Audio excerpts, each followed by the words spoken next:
हरे कृष्णा। नमो ओम विष्णुपादाय कृष्ण प्रेष्ठाय भूतले श्रीमते भक्ति वेदांत स्वामिनिति नामिने। हरे कृष्णा कृष्ण कृष्ण हरे हरे, हरे राम राम राम हरे हरे।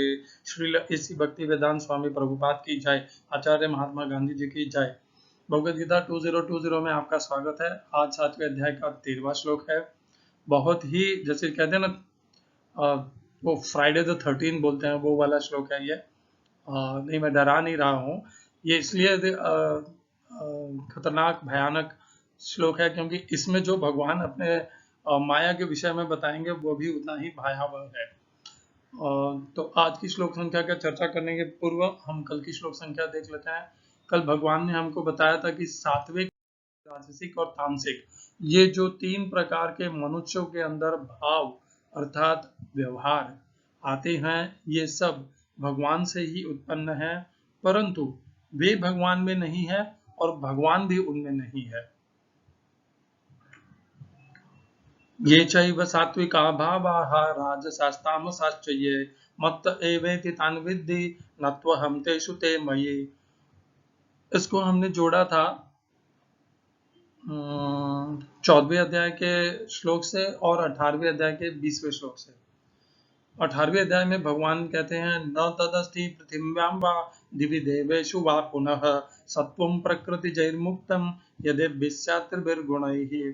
भगवान ने स्पष्ट कहा कि पूरा जितने भी न तद अस्ति पृथिव्याम, इस पृथ्वी लोक पर, दिवि देवेषु, आकाश और देवताओं के लोक में भी ऐसा कोई नहीं है जो इन प्रकृति के इन 3 गुणों से मुक्त है। कहने का भाव यह है कि ये जो प्रकृति के गुण है ये हम सबको प्रभावित करते हैं, और हम ये समझे कि केवल तामसिक गुण खराब होता है, तो ऐसा नहीं है।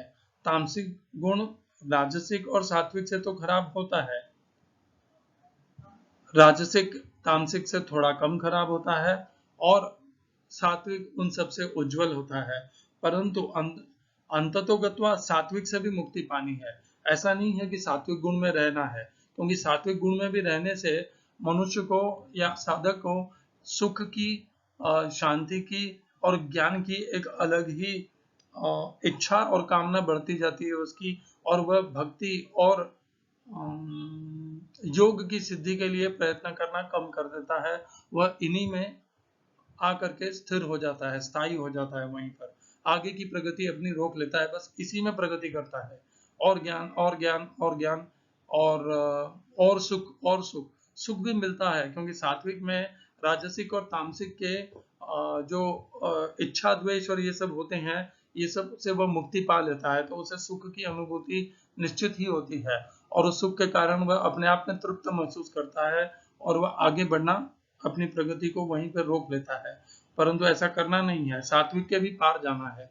इससे संबंधित जो भगवद गीता में श्लोक है वो आज हम करेंगे हमारे 7वें अध्याय के 13वें श्लोक के साथ। भगवान ने 14वें अध्याय में पूरा इस त्रिगुण में ये जो 3 प्रकार के भाव हैं, सात्विक, राजसिक और तामसिक गुण, इनके ऊपर पूरा एक अध्याय बनाया है, 14वां अध्याय, जिसका नाम ही गुणत्रय विभाग योग नाम, इस प्रकार उसका नाम है। और उसमें ही भगवान बताते हैं कि ये जो 3 गुण है ये प्रकृति से उत्पन्न होते हैं, और प्रकृति भगवान से उत्पन्न होती है, भगवान की अध्यक्षता में वह कार्य करती है। इस प्रकार ये गुण इसीलिए भगवान यहाँ पर कहते हैं ये मेरे से उत्पन्न होते हैं। तो बहुत सी वस्तु या पदार्थ या जीव, हम सब भगवान से उत्पन्न होते हैं, तो क्या भगवान हम में है या हम भगवान में हैं? ऐसा तो है नहीं। हम भी जानते हैं इस प्रकार कि भगवान पूर्णतया हमारे अंदर नहीं है, और न हम भगवान में इस प्रकार स्थापित हैं कि हम पूर्ण भगवान के जैसे हो जाते हैं। ये दोनों ही संभव नहीं है।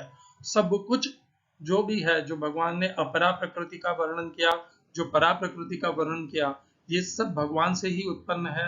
7वें अध्याय के 4 और 5वें श्लोक के अनुसार उत्पन्न होना एक बात है, और उनका भगवान में ही रहना ये अलग बात है, क्योंकि वे अपरा प्रकृति है। तो अपरा प्रकृति भगवान की दिव्य प्रकृति के साथ निरंतर उनका समावेश या संबंध नहीं हो पाएगा। अपरा प्रकृति और जीव जो यहाँ पर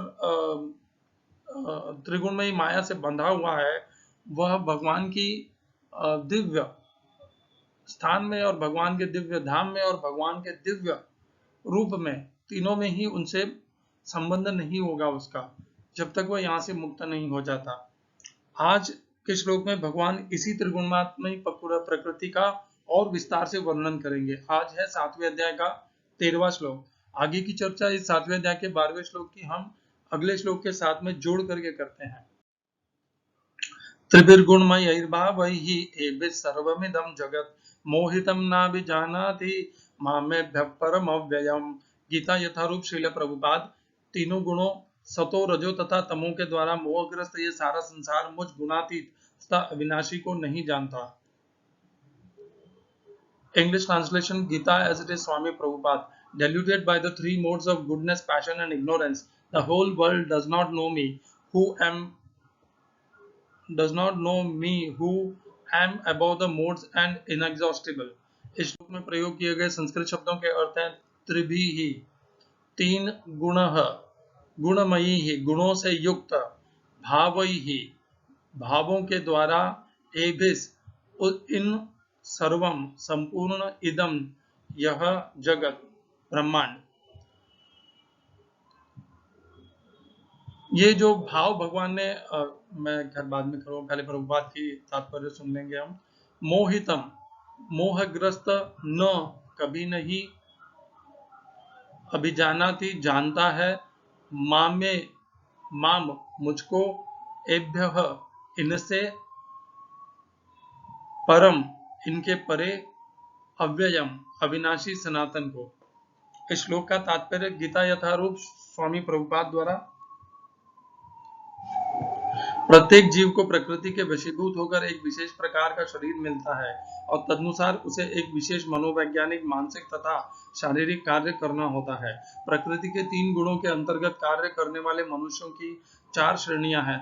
जो नितांत सतोगुणी हैं वे ब्राह्मण, जो रजोगुणी हैं वे क्षत्रिय, और जो रजोगुणी एवं तमोगुणी दोनों हैं वे वैश्य कहलाते हैं, तथा जो नितांत तमोगुणी हैं वे शूद्र कहलाते हैं। जो इनसे भी नीचे हैं वे पशु हैं।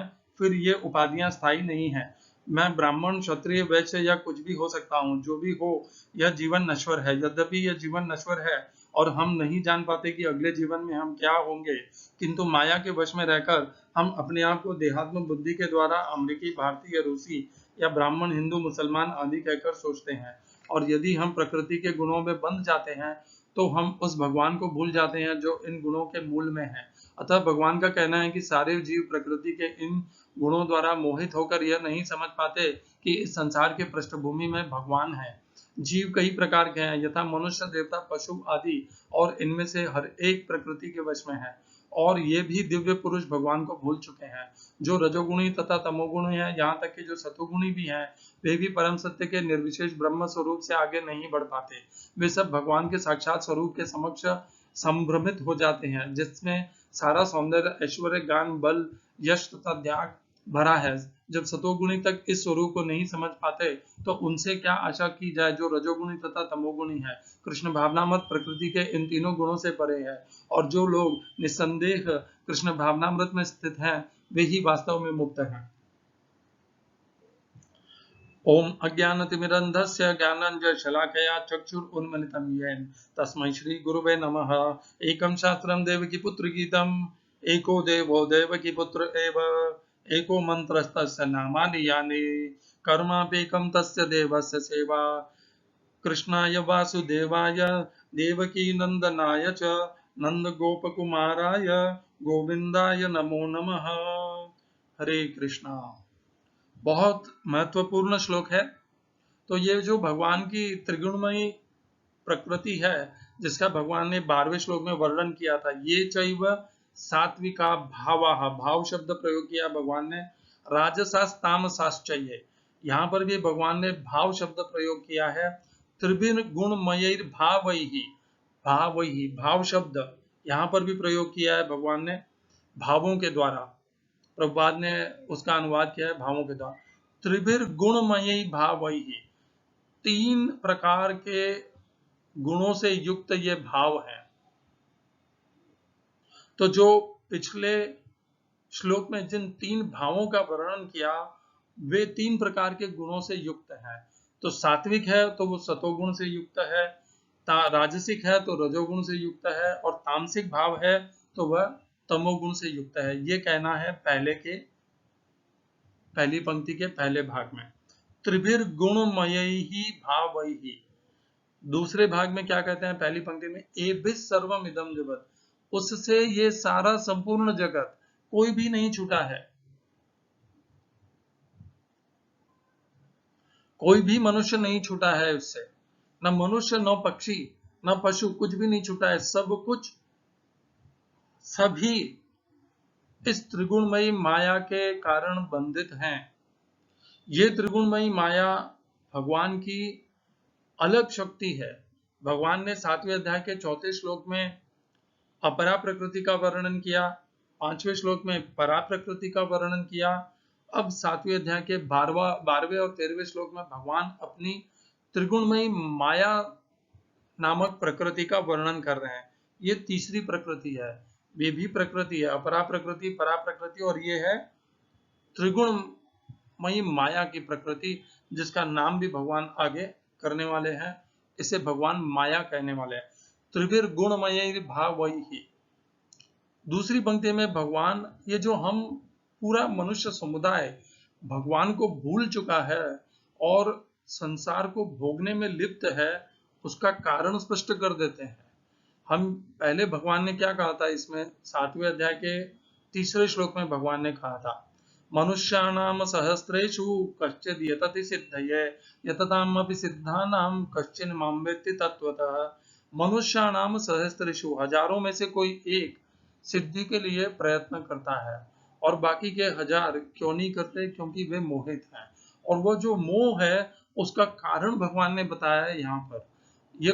वो कारण है भगवान की यह त्रिगुणात्मयी प्रकृति, जो मनुष्य को कभी सात्विक, कभी राजसिक, कभी तामसिक, इस प्रकार के गुणों के द्वारा मोहित करके उसे संसार के प्रपंच में लगाए रखती है, बांधे रखती है। उसे संसार सच्चा और भगवान झूठा तो नहीं कहना सकता, और भगवान अनअवेलेबल जिसे इंग्लिश में कहते हैं, या भगवान उपलब्ध नहीं है, ऐसा कह सकते हैं। तो उसे सामने जो स्पष्ट दिख रहा है, यह स्थूल जगत का प्रपंच, वह उसे सच्चा, और भगवान जो सामने अव्यक्त है, जो नहीं दिख रहे हैं, वह अनुपलब्ध दिखते हैं। तो वह जो उपलब्ध है, सामने स्थूल जगत दिख रहा है, वह उसी के प्रति अपनी आसक्ति बना करके पूरा जीवन उसी में व्यापित कर देता है, और यही उसका मोह है। और यह मोह होता है इस त्रिगुणात्मक प्रकृति के कारण। देखिए, भगवान तो हमारा भला चाहते हैं, हम भगवान के अंश हैं। भगवान ने 7वें अध्याय के 5वें श्लोक में भी कहा कि जीव भूता महाबाहो यजेदम धारयते जगत, और आगे भगवान 15वें अध्याय में भी कहते हैं, ममई वांचो जीव लोके जीव भूत सनातन। तो हम जितने भी जीव हैं भगवान के अंश हैं। तो भगवान फिर हमें इस त्रिगुणमयी माया रूपी एकदम कठिन प्रकृति के माध्यम से हमें मोहग्रस्त क्यों करते हैं? बहुत महत्वपूर्ण प्रश्न है। क्या कोई पिता अपने पुत्र को स्वयं मोहित करता है? जैसे आप भी पिता हैं, आपने क्या कभी अपने पुत्र को मोहित करने का प्रयत्न किया है? नहीं। आप तो सदैव बचपन से, जब वह छोटा था, बालक था, तब से आपने यही प्रयत्न किए हैं कि वह बालक जो है उसको आप ज्ञान देते रहें, उसे सन्मार्ग पे ले जाएं और उसे जीवन जीने की कला सिखाएं। तो आप सदैव उसे मोह में नहीं, उसे मोह से हटाना चाहते हैं, उसके अज्ञान को हटाना चाहते हैं, उसमें ज्ञान देना चाहते हैं। परंतु भगवान का कैसे है? भगवान की यह जो त्रिगुणात्मक प्रकृति है, हम जन्म से, आज मैं सुन रहा था उनके लाल गोविंद प्रभु की कथा, हम जन्म के साथ में हमारे पूर्व जन्म के कर्मफल लेकर के उत्पन्न होते हैं। उन्होंने कहा कि ये कहना है कि खाली हाथ आएगा, खाली हाथ जाएगा। लाल गोविंद प्रभु ने कहा, नहीं, हम खाली हाथ नहीं आते, हमारे साथ में हमारे पूर्व संचित कर्मफल भी साथ में आते हैं, जिन्हीं के कारण हम जन्म लेते हैं। तो हम खाली हाथ नहीं आते, हमारे पास कर्म फलों का एक अकाउंट होता है, एक खाता होता है जिसमें हमारे अच्छे बुरे कर्म फल होते हैं, और उस खाते के साथ में हम जन्म लेते हैं, और जाते भी हम खाली हाथ नहीं हैं। हम जाते समय भी वह कर्म फल का जो खाता है उसको साथ में लेके जाते हैं। जीवन भर हमने जो कर्म किए हैं, यदि हमने वह आसक्ति के साथ किए हैं और अपने आप को कर्ता मान के किए हैं और कर्म में आसक्त होकर के किए हैं कर्म के फलों के प्रति, तो वे हमारे कर्म के फल के उस खाते में जुड़ते जाएंगे, और वह खाता और बढ़ता जाएगा, उसकी वृद्धि होती जाएगी, और हम जितना कम खाता लेके आए थे उससे अधिक खाता ले करके इस संसार से हमारा एग्जिट होगा, इस संसार से हम जाएंगे। ये है सारे मनुष्यों की कहानी। और भगवान इस प्रकार ये कैसे संभव हो पाता है, ये संभव कराती है भगवान की यह त्रिगुणात्मक माया। ये जो भगवान की त्रिगुणमयी माया है, सत्व रज और तम, यह हमारे ऊपर काम करती है। हमें सब कुछ पता होता है, भगवत गीता भागवतम सबका ज्ञान है, हमें सब पता है कि हमें कामनाएं नहीं करनी है, कामना से मुक्त होना है, कर्म फलों के प्रति आसक्त नहीं होना है। फिर भी सब कुछ जानते हुए भी हम वही बारंबार करते जाते हैं। ये जो हमारे अंदर मूढ़ता है,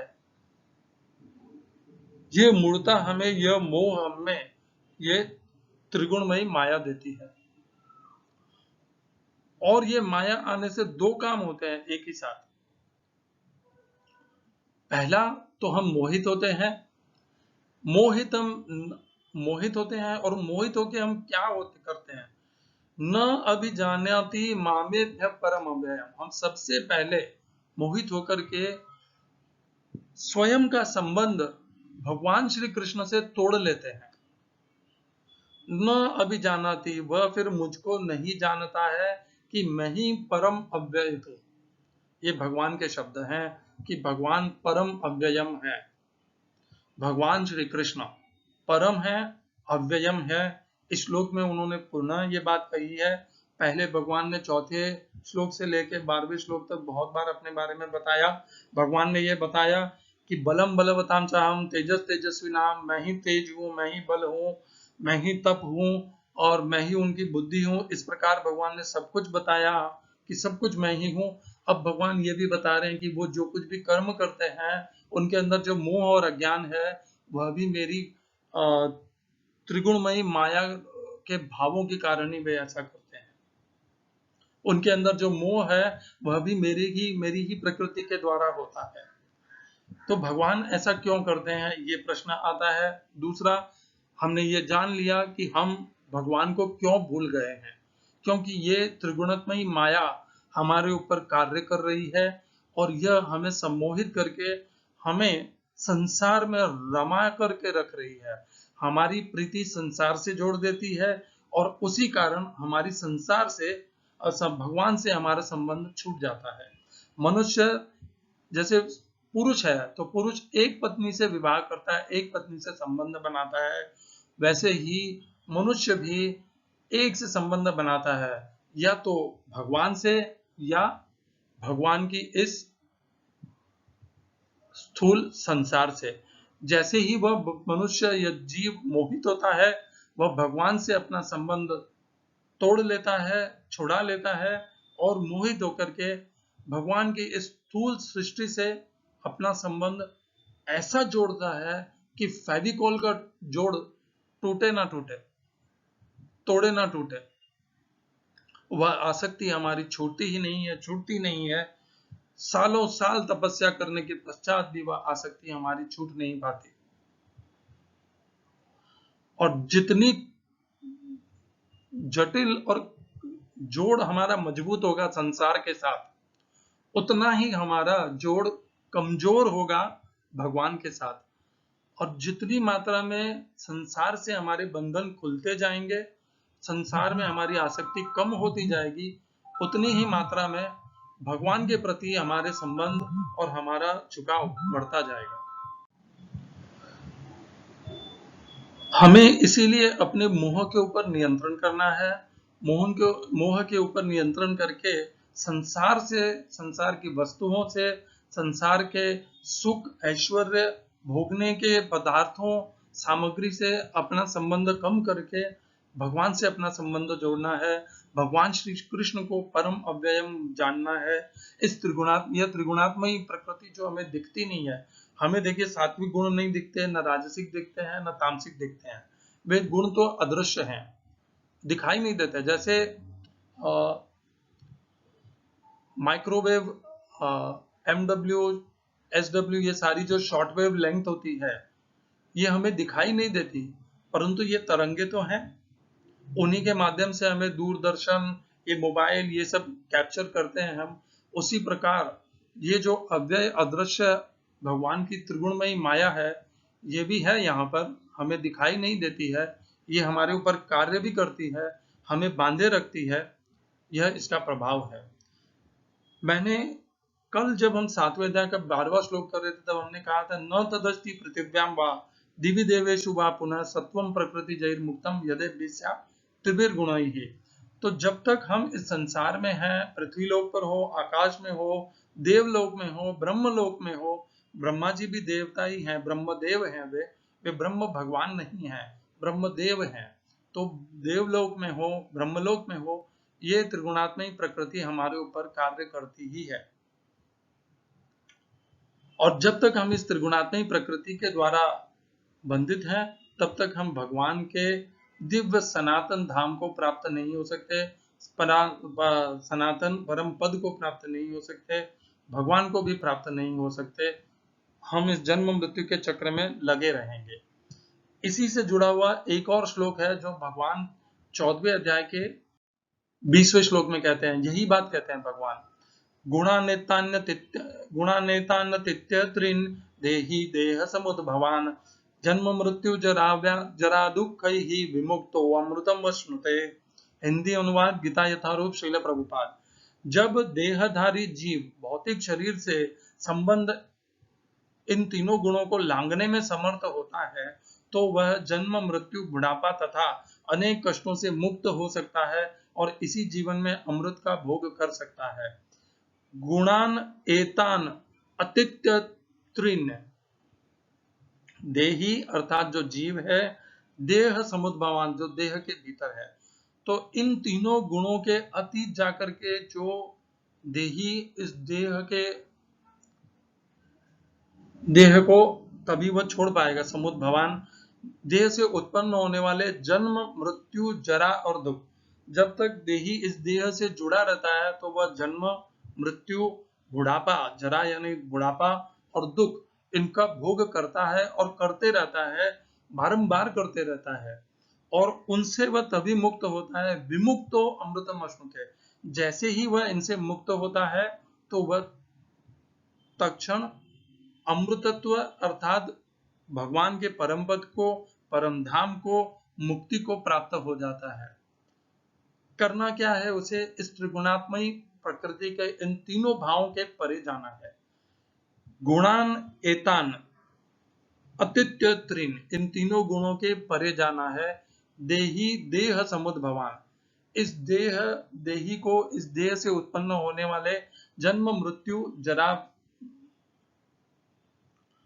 इन तीनों को तो वह मुक्त हो जाता है जन्म मृत्यु जरा और दुख से। तो इन दोनों श्लोकों को जोड़ लीजिए। 18वें अध्याय का जो श्लोक हम कहते हैं कि ब्रह्मलोक तक जब मनुष्य है तो ये तीनों गुणों से छूट नहीं सकता, और यहाँ पर भगवान कहते हैं जैसे ही वह इन तीनों गुणों से छूट जाता है तो वह अमृतत्व को प्राप्त हो जाता है। तो कहने का बात यह है भगवान की कि वैसे तो यह इतना सरल नहीं है कि इस त्रिगुणात्मक प्रकृति से मनुष्य अपने आप को, कोई मनुष्य छूट पाता है, लेकिन साथ में यह भी है कि जो भी मनुष्याणाम सहस्रेषु कश्चिद यतति सिद्धये, हजारों में से जो एक मनुष्य इस प्रकार का प्रयत्न करता है, भगवान श्री कृष्ण की शरण स्वीकार करता है, मय्यासक्त मना पार्थ योगम युंजन मदाश्रय, भगवान श्री कृष्ण के आश्रय लेके योग में आरूढ़ होता है, वह इस त्रिगुणात्मक प्रकृति को लांग जाता है और लांग करके जन्म मृत्यु बुढ़ापा और दुख से पूर्णतया मुक्त हो जाता है और भगवान के परम धाम को प्राप्त हो जाता है। इसी शरीर में हम सबको यह प्राप्त करना है। यह स्थिति, यह मन की स्थिति, यह दिव्य स्थिति को हमने यहीं पर प्राप्त करना है। जब तक हम इस दिव्य स्थिति में, इस शरीर में, इस संसार में रहते हुए इसको लांग करके पार नहीं जाएंगे, तब तक हम बार बार जन्म मृत्यु लेते रहेंगे, बुढ़ापा और दुख को भोगते रहेंगे। क्यों भगवान ने यहाँ पर सुख का नाम नहीं लिया? क्योंकि ये संसार दुखालयम शाश्वतम है। हम उसे सुख समझ लेते हैं, परंतु यह संसार वास्तव में दुखालयम शाश्वतम है। भगवत गीता में आगे भगवान कहेंगे इस संसार के लिए, यह संसार दुखालयम शाश्वतम है। इसीलिए इस श्लोक में भगवान ने दूसरी पंक्ति में कहा कि इस संसार में क्या क्या सबसे बड़ी मुश्किलें हैं, सबसे बड़ी कठिनाइयां हैं। जन्म, मृत्यु, बुढ़ापा और दुख, ये 4 सबसे बड़ी कठिनाइयां हैं। इस प्रकार भगवान ने हमें बताया। अब हम इसको जोड़ लेते हैं हमारे आज के श्लोक से। त्रिभिर गुणमय भावैहि एभिः सर्वम इदम जगत मोहितम ना विजानाति मामेभ्यः परम अव्ययम्। तो जब तक मनुष्य इस त्रिगुणमयी माया के भावों के द्वारा मोहित है, तब तक वह भगवान श्री कृष्ण को नहीं जान पाएगा कि वे ही परम है, वे ही अव्यय है। जब भक्त अपने आप अनायास ही भगवान की कृपा के कारण, पूर्व जन्म के कर्मफलों के उदय होने के कारण, या किसी गुरु या किसी वैष्णव की कृपा होने के कारण इस प्रकार भगवान के प्रति जिज्ञासा करता है, अथा तो ब्रह्म जिज्ञासा करता है, वहां से वह धीरे धीरे इस मुक्ति के मार्ग में आरूढ़ हो जाता है। आरुरुक्षोर मुनेर योगम कर्म कारण मुच्यते योगारूढ़स्य तस्यैव शमः कारण मुच्यते। वह धीरे धीरे इस योग के पथ में आरूढ़ हो जाता है और योग के पथ पे आरूढ़ होने से भगवान फिर उसका सहयोग करते हैं, उसकी सहायता करते हैं, पग पग पर उसे संभालते हैं। भगवान तब तक उसकी सहायता नहीं करते जब तक वह इस योग के पथ पर आरूढ़ नहीं होता, तब तक भगवान कठोर रहते हैं। जैसे ही कोई भी साधक भक्त, भले वह ज्ञान मार्गी हो, कर्म मार्गी हो या भक्ति मार्गी हो, वह योग के मार्ग में आरूढ़ हो जाता है, उस पे अपने आप को उस मार्ग पर ले चलता है, वहीं से भगवान उसके सहायक बन जाते हैं। भगवान उसके पग पग पर मार्गदर्शन करते हैं। वो जो कुछ भी उसमें प्रगति करता है, वो उसकी कभी भी व्यर्थ नहीं जाती। वह उस छोटी प्रगति के कारण भी जन्म जन्म के बाद भी सदैव भगवान की कृपा प्राप्त करता रहता है और भगवान की कृपा प्राप्त करके इस योग के मार्ग में प्रगति करते करते करते वह संसार के इस त्रिगुणात्मक प्रकृति को लांघ जाता है। याद रखिएगा, पिछले श्लोक में पिछले अध्याय में भगवान ने क्या कहा था कि मन को नियंत्रित करना है। जब तक मन को नियंत्रित नहीं करेंगे तब तक योग में सफलता संभव नहीं है। और भगवान ने यह भी कहा था कि समस्त योगियों में वही योगी श्रेष्ठ है जो अपने अंतःकरण में मुझ भगवान श्री कृष्ण को धारण करता है और नित्य नियमित मेरा यजन पूजन कर्म के द्वारा और भाव के द्वारा मेरा यजन पूजन बंधन करता है, मेरी सेवा करता है। वही परम योगी है। योगी नाम अभी सर्वेशां मद्गते नंतरात्मना श्रद्धावान भजते यो माम स में युक्त तमो मतः। और भगवान ने यहाँ पर भी 7वें अध्याय के 13वें श्लोक में भी बताया कि जैसे ही मोह हटता है, मोह है तो जीव क्या भूलता है, मोहितम न अभिजानाति मामेभ्यः परम अव्ययम्। तो जब कोई योग में है, प्राणायाम बहुत अच्छा प्राणायाम करता है, बहुत अच्छा योग का शिक्षक है, आचार्य है, गुरु है, सब कुछ है, परंतु अभी उसकी श्री कृष्ण के प्रति यदि उसकी अभी भी श्रद्धा उत्पन्न नहीं हुई है उसमें, श्री कृष्ण के प्रति समर्पण उत्पन्न नहीं हुआ है उसमें, और श्री कृष्ण के प्रति वह आश्रित नहीं है, उनके भगवान श्री कृष्ण के शरण में नहीं है, वह अपने आप को वह भगवान श्री कृष्ण पर आश्रित नहीं कर रहा है, तब तक उसे मोहग्रस्त समझना उचित होगा। क्योंकि इसी श्लोक में भगवान ने कहा है 7वें अध्याय के 13वें श्लोक में, मोहितम न अभिजानाति मामेभ्य परम अव्ययम। वह अभी भी मोहित है। यदि वह मोह से मुक्त हो जाता तो वह भगवान श्री कृष्ण को परम और अव्ययम जान लेता। जो मनुष्य साधना कर रहे हैं, भले किसी भी मार्ग से कर रहे हैं, यदि वह अपने आप को भगवान श्री कृष्ण के आश्रित नहीं कर पा रहे हैं, भगवान श्री कृष्ण में उनकी श्रद्धा उत्पन्न नहीं हो पा रही है, वह भगवान श्री कृष्ण की सेवा नहीं कर पा रहे हैं, तो अभी वह मोहित है। अभी उनका योग का मार्ग भी अविधि पूर्वकम है। विधि पूर्वक कैसे बनेगा? जब वह भगवान श्री कृष्ण को परम अव्ययम मानेगा। मोह अर्थात यह भगवान श्री कृष्ण को नहीं समझना कि वे परम और अव्ययम है, और मोह मुक्त होना अर्थात यह जान लेना कि भगवान श्री कृष्ण ही पूर्ण पुरुषोत्तम और परम अव्ययम है। यह है 7वें अध्याय के 13वें श्लोक की दूसरी पंक्ति का वास्तविक अनुवाद। अपने आप को इस मोह से निकालने का मार्ग सरल है।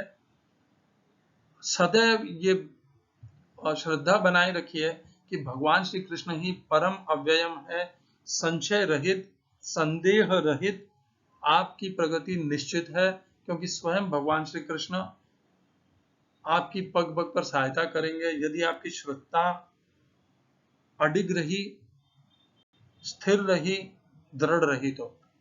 हरे कृष्णा। श्रील एसी भक्ति वेदांत स्वामी प्रभुपाद की जय। आचार्य महात्मा गांधी जी की जय।